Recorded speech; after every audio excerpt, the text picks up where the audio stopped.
লগতে ইয়াৰ সম্পাদক ডক্টৰ সুৰেশ চন্দ্ৰ বৰা ডাঙৰীয়া আৰু লগতে বাকী সকলো সম্পাদকীয় যে টীম আছে সেই টীমৰ প্ৰতিগৰাকী সদস্যক ধন্যবাদ জ্ঞাপন কৰিছোঁ। সুন্দৰ সুন্দৰ লেখা ইয়াত সন্নিৱিষ্ট হৈছে।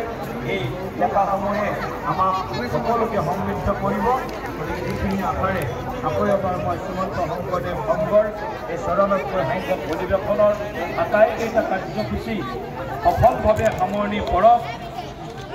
বাপ বান্ধৱ আই মাতৃ সমস্তই সকলোৱে এক নতুন আশা নতুন উদ্যমেৰে আধ্যাত্মিক চেতনা সাংস্কৃতিক চেতনাৰে এই ঘৰলৈ সুকলমে উভতি যাওক।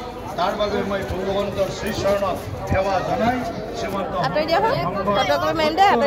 কামনা কৰি গুৰুজনাৰ শ্ৰীচৰণত সামৰণি কৰিছোঁ।